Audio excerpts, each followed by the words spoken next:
Um, Today I'm using up some more of my scraps.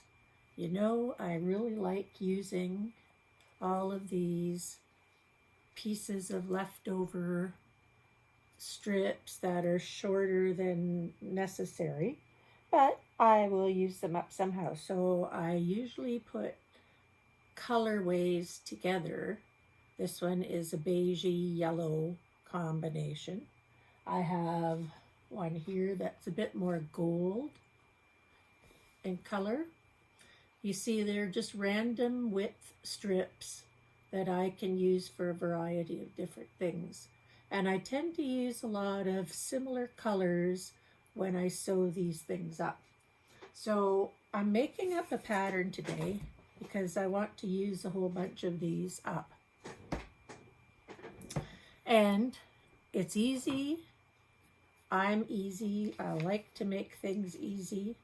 So when I make this, I will try to make a 6.5-inch block so I can put it together with 12.5-inch blocks.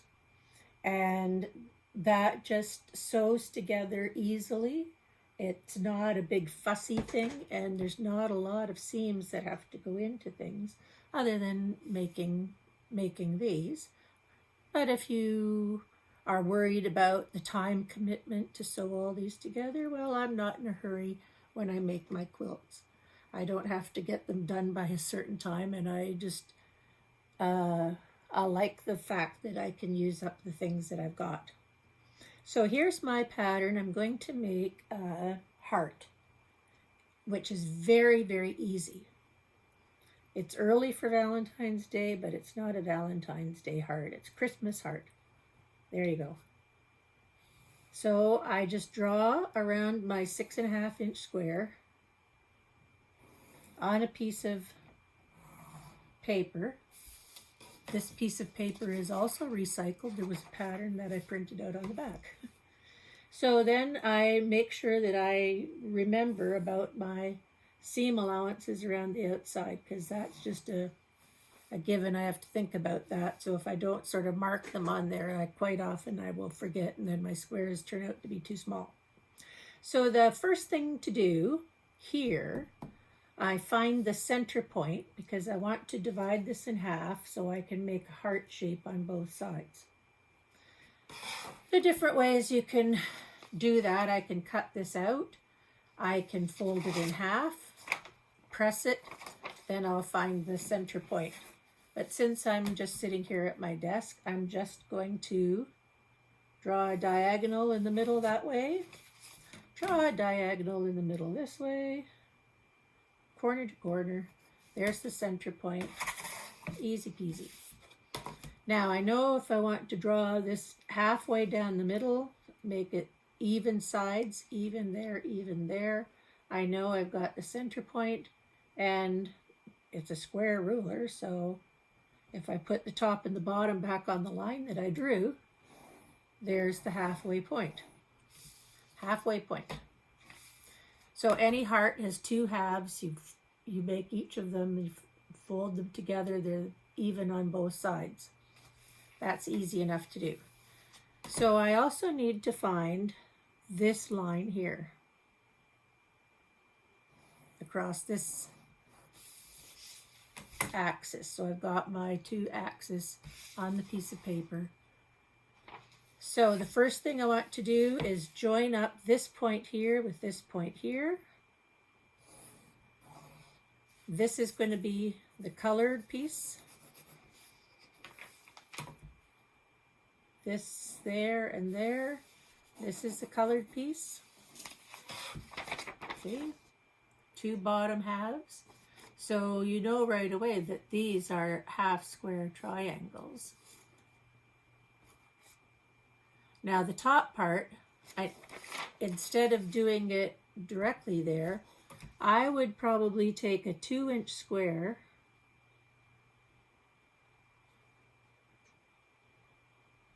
Yes, I would. Remember my seam allowance. Remember my seam allowance. There's my seam allowance. There's my seam allowance. So if I started with a 2-inch square, it's going to go diagonally down to there. Well, I have to do it this way too. 2 inches onto there, there. So I'm just going to join that line and that line.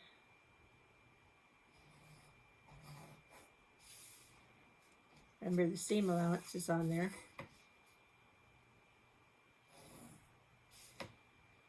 And do the same thing here. Seam allowance is going to be on there too, so it's actually going to come over the side here. But if I take a 2 inch, if I make this distance from here to here and down to there a 2 inch square, and I also then just sew that on here and sew the diagonal across here, I will get this part folded up. Do the same here, the same here, and the same here. I'll have a heart. Voila. Now, what I want to do with this is on one side,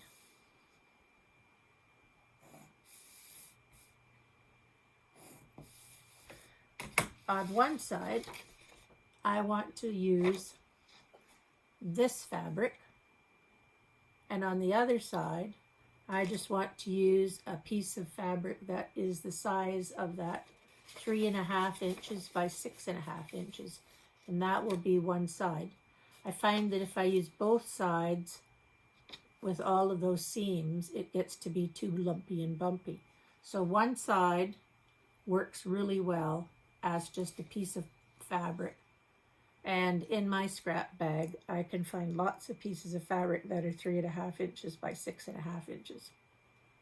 So the first thing I want to do is take my piece of fabric that I've created, and I would take my ruler and cut 1, 2, 3.5. 3.5 inch strip, like so. Turn this around, make sure both sides are 3.5 inches.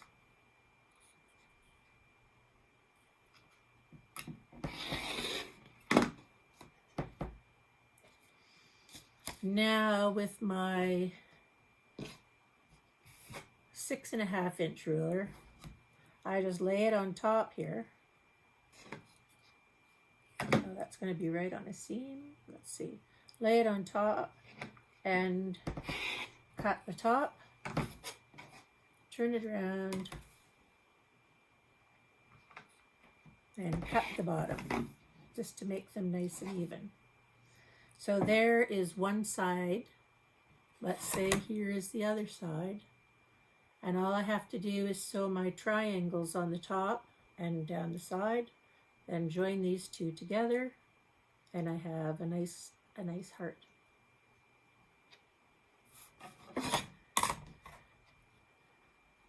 So when I have this, two sides, I have my piece of fabric that I'm going to use as my background. Put the 3.5 inch squares, right side to right side. I do use my 6.5 inch ruler because I like to have a straight line, and I lightly draw with my chalk pencil the diagonal that I'm going to sew on. Likewise on this one, I'll just put that on there, use my 3.5 inch ruler or my 6.5 inch square, and draw my line on that one. So first thing I do is sew that line, then I'll trim this bottom part off, and then I'll press this down. Now in a perfect world, I would make another line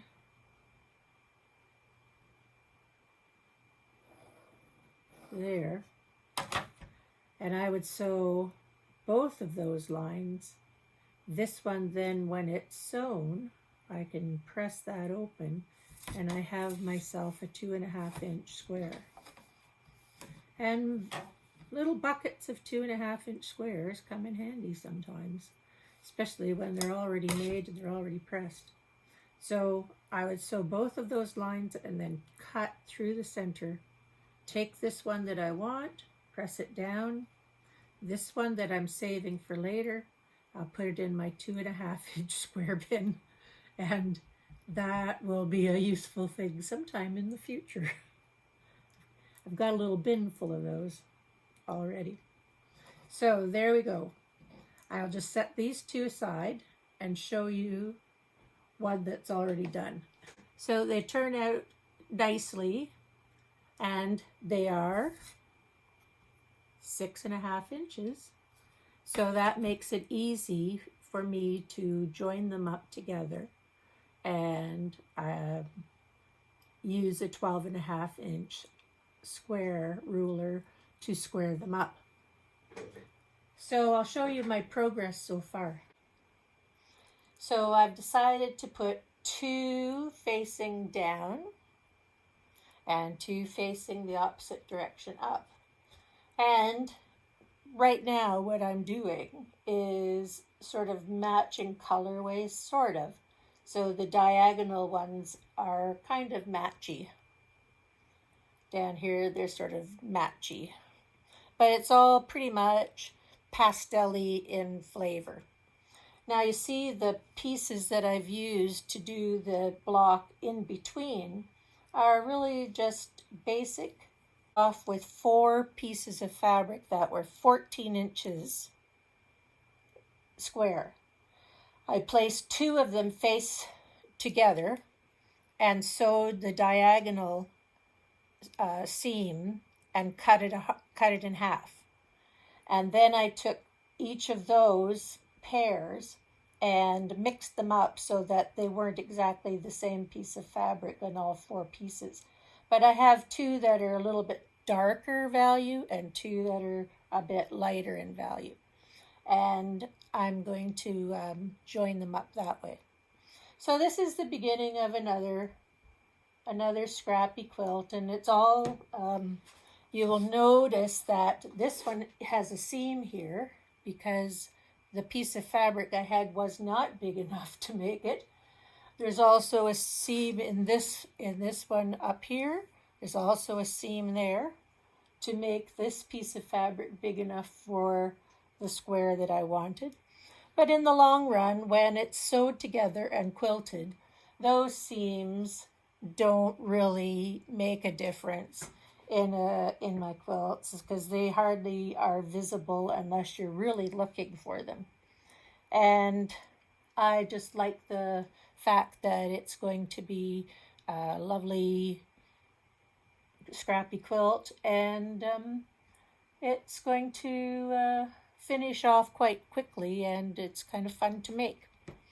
So that's it for right now. But I'll show you another quilt I made a couple of years ago that uses sort of this same technique, and I'll just get it laid out so I can show it to you.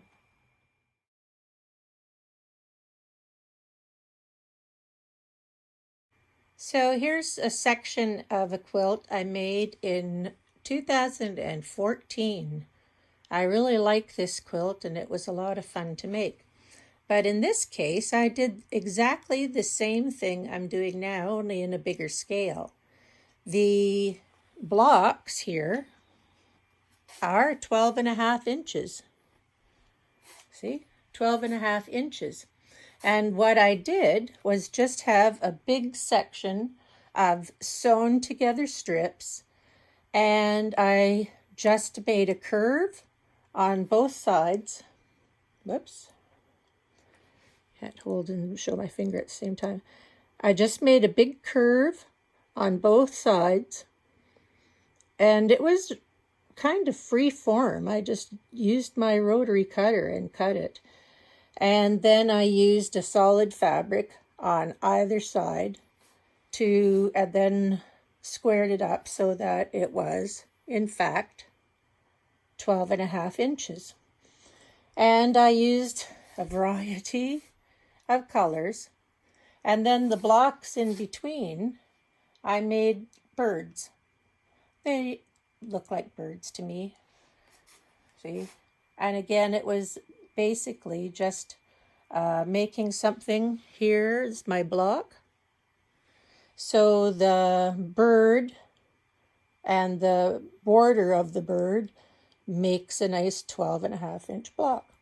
So it was easy enough just to put together, and it was very fast because once you have all these strips sewn up together, you just whip out your rotary cutter and just zoom along.